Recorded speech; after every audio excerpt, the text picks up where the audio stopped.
Imagine you have two job offers. In the first, you'd earn $60,000 a year, but every one of your colleagues makes $120,000. In the second, your salary is only $40,000, but your coworkers are making just $20,000. Human nature drives us to compare how we stack up relative to those around us.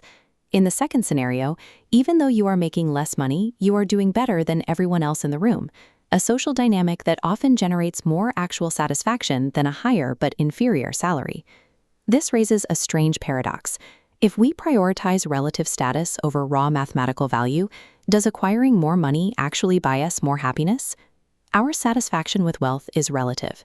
It is shaped by how our bank account compares to the environment around us. This chart maps income against happiness, and at the bottom of the ladder, the correlation is absolute.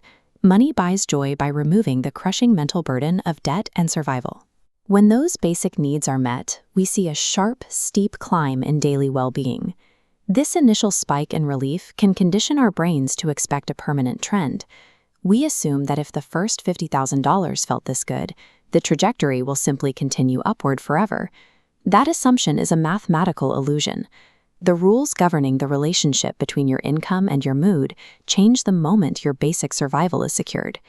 In 2010, psychologist Daniel Kahneman published a study investigating exactly where that trajectory begins to shift. This chart shows that while overall life evaluation may scale with wealth, day-to-day emotional well-being hits a plateau around $75,000, or roughly $90,000 today. Past this point, more money stops improving your average day. This threshold is an average. In expensive tech hubs like San Francisco, you'll obviously need a higher income to reach that same level of comfort. Reaching the middle class provides a sense of security, but becoming a multimillionaire rarely makes a random Tuesday any happier.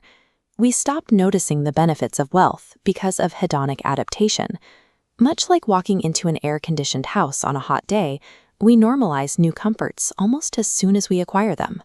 This effect is powerful enough to pull lottery winners back to earth. A year after their windfall, their happiness levels typically return to the same baseline they had before they won. Adaptation has a dark side. Experiencing extreme luxury can diminish your ability to appreciate the simple things that used to bring you joy. If your first car is a $500,000 Ferrari, your expectations reset instantly. That peak of automotive engineering becomes your new baseline standard. At that point, driving a $50,000 luxury sedan feels like a suboptimal downgrade rather than a premium experience.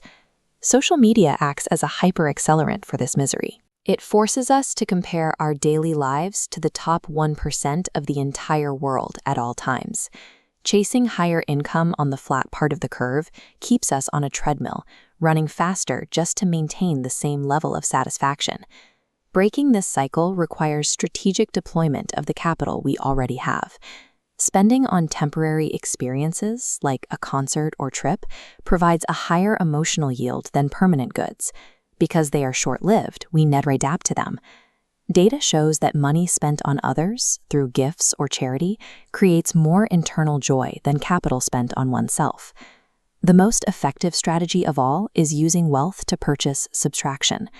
Once basic needs are met, adding new daily luxuries provides diminishing returns. You will find a higher impact on your mood by using capital to eliminate daily miseries. Subtraction means willingly taking a lower-paying job to reclaim your free time, or paying a premium to eliminate a stressful, gridlocked commute. We rarely adapt to the noise and frustration of heavy traffic. Spending money to clear your schedule for voluntary hobbies generates joy that resists adaptation. Writing a novel or gardening because you want to, not because you must, sustains its value. Money provides the leverage to stop chasing an infinitely scaling lifestyle. It buys the freedom to step off the income happiness curve entirely.